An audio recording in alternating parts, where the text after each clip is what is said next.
అదే RTV app వార్తల్ని క్షణాల్లో చదివే అవకాశం ఉంటుంది. ఒక న్యూస్ పేపర్, ఒక టెలివిజన్ ఛానల్ మీ చేతుల్లో ఎప్పుడూ ఉంటాయి.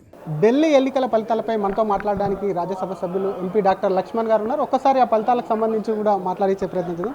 సార్, చూసాం ఢిల్లీ ఎన్నికల ఫలితాలు. దాదాపుగా సీఎంగా పనిచేసిన కేజ్రీవాల్ కానీ అధ్యక్ష కానివ్వండి ఓటమి దిశగా వెళ్తున్నారు. ఈ ఎన్నికల ఫలితాలతో బీజేపీ అక్కడ జెండా అయితే ఎగురేస్తుంది. ఎన్నికల ఫలితాలను ఎట్లా చూస్తారు సార్? 27 సంవత్సరాల తర్వాత బీజేపీ తిరిగి అధికారంలోకి రావడం అంటే నరేంద్ర మోడీ గారి ప్రభుత్వము డబుల్ ఇంజన్ సర్కార్ ఏ రకంగా అభివృద్ధికి పెద్దపీట వేసి పేదల సంక్షేమం కోసం పాటుపడుతున్నదో, ఇవాళ కాంగ్రెస్ కనుమరుగైందంటే, దేశవ్యాప్తంగా తుడిచిపెట్టుకుపోయిందంటే వారి యొక్క మరి సంతుష్టికర విధానాలు, మరి కేవలం కులాల మధ్య మతాల మధ్య చిచ్చులు పెట్టి లబ్ధి పొందే కుట్రలను ఇవాళ ఢిల్లీ ప్రజలు భగ్నం చేశారు. అవినీతికి కూరుకుపోయినటువంటి కేజ్రీవాల్ కూడా చెంపపెట్టేలాంటి ప్రజలు తీర్పునిచ్చారు. ఈ ప్రజలను సంక్షేమానికి ఉచితాలకు వ్యత్యాసం లేకుండా భ్రమలు కల్పించారే, ఆ భ్రమలు ఇవాళ తొలగింపజేశారు.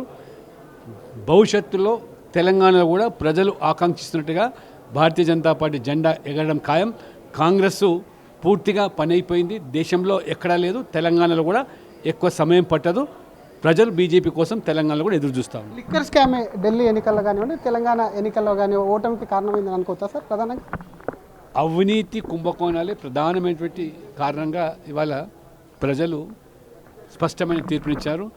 ఇవాళ 10 సంవత్సరాల్లో మోదీ గారు అవినీతి రహిత పాలన ఏది అందించారో దానికి ఇవాళ అద్దం పడుతుంది తీర్పు. ఇది ఒకవైపు ఏదైతే అవినీతికి సంబంధించినటువంటి అంశాలున్నాయి అవే ఓటమికి కారణాలు. ఖచ్చితంగా కూడా రానున్నటువంటి రోజుల్లో తెలంగాణలో కూడా కాషాయ జెండా ఎగరవేస్తాం. అవినీతి పూర్తిగా ప్రారంభంలో ప్రజలందరూ కూడా బీజేపీ కట్టం కట్టేందుకు సిద్ధంగా ఉన్నారు. కాబట్టి ఢిల్లీ ప్రజలు కాదు, వచ్చే రోజుల్లో కూడా తెలంగాణలో కూడా కాషాయ జెండా ఎగరడం ఖాయం, బీజేపీకి ప్రజలు మద్దతుగా నిలవడం ఖాయం అంటూ కూడా ఎంపీ డాక్టర్ లక్ష్మణ్ కూడా ఆశాభావం వ్యక్తం చేస్తున్నారు. కెమెరామెన్ గజపతో శ్రీధర్, ఆర్టీవీ హైదరాబాద్. మరిన్ని వీడియోస్ కోసం ఛానల్ ని సబ్స్క్రైబ్ చేయండి. లేటెస్ట్ అప్డేట్స్ కోసం వాట్సాప్ ఛానల్ ని ఫాలో అవ్వండి. ఆ లింక్ డిస్క్రిప్షన్ లో ఉంది.